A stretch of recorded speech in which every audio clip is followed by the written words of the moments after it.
Eu vou seguir falando do estado do Rio Grande do Sul, mas principalmente sobre os efeitos da estiagem sobre as áreas de produção agrícola, como é que isso tem impactado na produção e no potencial de safra do Rio Grande do Sul, em especial nas culturas que estão em desenvolvimento nos campos. Para falar a respeito deste tema, nós vamos conversar agora ao vivo pela internet com o vice-presidente da FASUL, Federação da Agricultura do Estado do Rio Grande do Sul, Elmar Conrad, que participa conosco desta edição de Agricultura BR. Elmar, obrigado pela sua participação e nós temos trazido diariamente aqui no canal do Boi informações climáticas do Rio Grande do Sul, tem tido participação do telespectador gaúcho e também a nossa equipe de reportagem que tem mostrado um cenário de bastante preocupação sobre alguns pontos, alguns municípios que vêm sofrendo com esse cenário de estiagem, efeito de laninha. Como que a FASUL hoje ela tem observado essa situação, em especial sobre essas culturas que estão no campo, no Rio Grande do Sul, como arroz, como milho e a soja? Boa tarde, seja bem-vindo. Boa tarde, obrigado. É com satisfação que a gente participa desse programa Agricultura Brasil, BR, né? Realmente o Rio Grande do Sul tem vivido um período aí que não foi muito favorável às condições climáticas, né? E de uma forma meio sequencial, né? Então, este ano novamente, eu digo 24, 25, claro que estamos ainda praticamente no início do jogo, mas já do meio para frente, né? Em pleno janeiro, né? O plantio se começa em outubro, né? Novembro e dezembro, né? Porém, realmente com bastantes variações, né? Não existe aquelas chuvas normais que sempre davam assim, que quando vinha no estado pegava aparelho, né? Isso sempre acontece quando acontece as aberrações em outras regiões, como é o caso de Santa Catarina, obviamente. Existe um desvio de rota praticamente da chuva, e alguma região sempre é sacrificada, assim como foi ano passado com a calamidade e a maior enchente aqui no Rio Grande do Sul, né? Praticamente em alguns locais do Brasil não chovia e praticamente canaliza tudo para um local só, né? Esse ano, novamente, eu digo assim, o Rio Grande do Sul esperava e precisava justamente uma condição de da safra, em virtude de que a gente vem com umas sequências aí de estiagens, né? E, obviamente, ano passado não foi tão grande a quebra, porém, uma situação de calamidade. Houve uma média bem acima dos anos anteriores em termos de quebra, porém, com locais e regiões bastante prejudicados, muito pontuais, né? Porém, a dificuldade que se teve foi justamente porque se acumulou os 2 anos em virtude de que a mitigação, que seja tanto o seguro quanto o Proagro, ele vinha normal praticamente até o exercício 21, 22, né?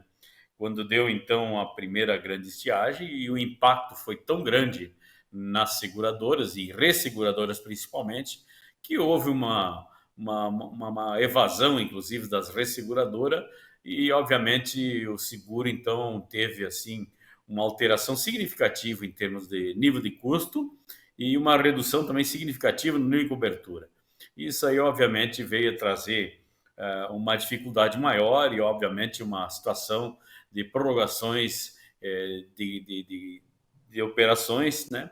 E agora, então, principalmente esse ano 24, 25, em virtude dessa sequência, tem muitas regiões e algumas seguradoras, as mais atuantes, que pegam justamente o histórico de uso de seguro e criou, então, o tal do CPF agravado, onde o seguro praticamente fica inviável. Razão pela qual a maioria das lavouras estão esse ano sem mitigação.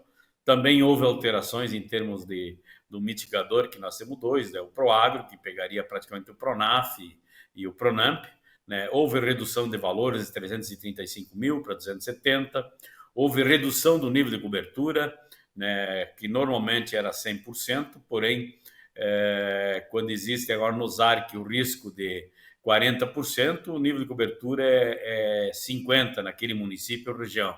O nível de cobertura é 50% do valor financiado. Quando existe um nível de risco de 30%, pelo ZARC, o município ou a região tem um nível de cobertura de 75%. E quando existe 20%, até então era 100%, porém já novamente também houve mais uma modificação, agora em janeiro, nova resolução, onde trouxe também uma redução a 85%. E sem contar que as alíquotas foram altamente majoradas em valores que traz justamente praticamente um equilíbrio entre gastos e indenizações, e isso aí modificou totalmente, então, o custo-benefício da mitigação, tanto do seguro quanto para o agro. E mais uma vez, assim, o Rio Grande tem regiões assim e municípios com situação de normalidade, safras praticamente dá para ainda considerar normais, porém já existem municípios também com situação de emergência, né, decretada, né, e obviamente as regiões, por exemplo, das Missões, o Noroeste, o Centro-Sul, a região mais sul do estado, com muita variação. Em alguns municípios, quando vem chuvas muito fortes, que chegou ontem, por exemplo, a 300, 400 milímetros, tanto a Vitória do Palmar, em questão de poucas horas, né? Porém, fica muito localizada no município e não se espalha aos demais. Então, existe muita variação e as perdas, obviamente, começaram, porém, não existe ainda uma definição nem por parte da Emater, nem por parte da Conab, né, identificando, porque está, na realidade, em pleno janeiro e as possibilidades, talvez, de recuperação parcial ou recuperação de maior grau ou menor grau vai depender justamente da situação climática nos próximos dias aí. E temos previsões agora para fim de semana, quinta e sexta, de chuvas, né? Mas essas previsões vêm furando muito em vários locais, então realmente a situação, eu digo assim, não é nada confortável novamente ao grande número de produtores e também ao estado do Rio Grande do Sul. E principalmente que a mitigação está praticamente assim muito aquém daquilo que já foi e vem se repetindo ano após ano, e obviamente criando então uma possibilidade novamente de preocupação por hora, mas possíveis perdas se não normalizar a situação climática, né? Omar, falar em clima, falar também da mitigação e também dos seguros, eu lembro, creio que em 21 e 22, né, saindo de Nome Toque, indo para Passo Fundo, conversando com alguns produtores rurais aí no Rio Grande do Sul, um produtor estava falando a respeito da preocupação que ele estava tendo para começar a semeadura do trigo. Ele semeava trigo e estava preocupado por conta de questão de seguro, tinha passado por seca. O Rio Grande do Sul passou por duas situações dessas bastante complicadas, teve enchente no último ano e a gente entra numa seca que talvez seja mais moderada se comparado com aquelas que nós vimos agora recentemente, mas ainda assim é uma seca. Como que esse produtor gaúcho ele conseguiu acionar o seu seguro? Porque no ano passado, que foi um caso distinto, com enchentes, muitos deles entraram em contato conosco e gente que opera com seguro no Rio Grande do Sul falava a respeito das dificuldades que estavam tendo por conta das coberturas que tinham sido feitas no financiamento de safra. E a distinção que havia daquela que foi pego com recursos livres, que é a maior parte dos recursos que são colocados no plano safra, e aquela juros controlados, que são o recurso que é disponibilizado por governo. Como é que está esse acesso? Como é que foi esse acesso para esse produtor gaúcho? Pois olha, tu sabe que a situação de calamidade que existiu no estado do Rio Grande do Sul, houve uma evolução muito grande na tratativa técnica política com a junção de todas as entidades representativas dos produtores.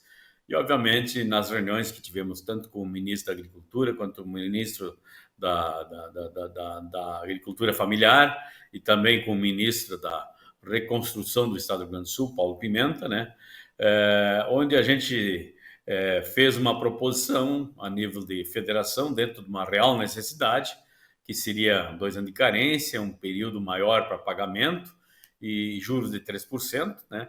Porém, em ampla discussão e análise com o Ministério da Agricultura, Ministério da Fazenda e Planejamento, se conseguiu, no máximo, foi uma condição de repactuação dos custeios para quem perdeu acima de 30%, com parcelas em quatro anos sequenciais e as parcelas de custeios prorrogadas de 2 anos praticamente sequenciais de perdas, né? Tanto no ano 21,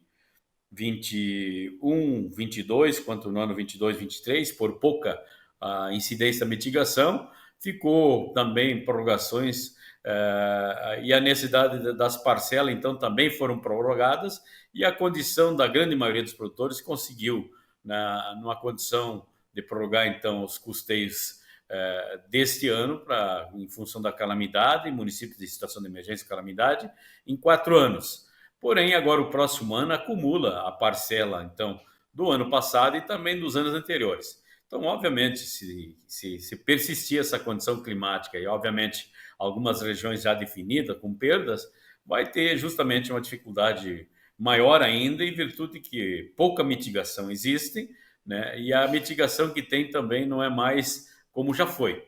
É uma alíquota muito cara, né? No próprio trigo também tivemos assim implantações de trigo com preços de mercado dentro daquele panorama assim dos aumentos de custos que ocorreram, e na hora de vender o trigo praticamente o custo o preço praticamente não pagou o custo, e principalmente pela condição climática adversa de chuvas excessivas na colheita, que foi outubro do ano passado, né?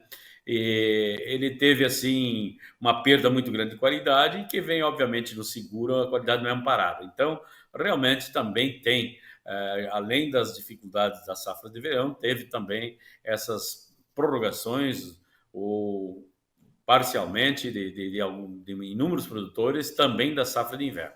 Então, realmente nós precisamos assim que normalize a situação do clima do estado do Rio Grande do Sul, para que possamos termos uma condição assim de autossustentabilidade, inclusive emocional, né? Mas acreditamos aí que, se Deus quiser, a chuva deve retornar de forma normal, né? Que hoje ela tem locais, por exemplo, a região mais norte, eu sou de Birubá em direção a Passo Fundo, Vacaria, Lagoa Vermelha, quer dizer, Erechim, os milhos praticamente são plantados mais cedo, escaparam, tem boas safras. A irrigação deve ser mais incentivada no estado, porque realmente é uma situação que é o melhor mitigador que tem, né? E evoluiu bastante a legislação no sentido assim de ampliação da reservação de água, porém está em fase ainda de adaptação, de implantação, porque para fazer irrigação também é uma conjunção de fatores, né? Tu tem que ter topografia, disponibilidade de água armazenada, energia e, ao mesmo tempo, situação econômica que consiga ter acesso aos financiamentos nos programas específicos de irrigação, Pró-Irriga, né? Mas eu digo assim, realmente nós estamos assim numa situação de muita ansiedade e principalmente grande parte, inclusive do Rio Grande do Sul, com períodos assim de estiagem já se esticando desde 13 de dezembro até praticamente janeiro, com praticamente mínimo, quase nada de chuvas, né? E Nossa. outras regiões praticamente com chuvas abaixo da média, porém dando uma situação ainda de normalidade, de potencialidade da soja, e algumas regiões, então, assim, com potencial normal. Então, é muito variável, né? Mas ainda é cedo para termos uma definição de quantificação das perdas que ocorrerão na safra 24-25.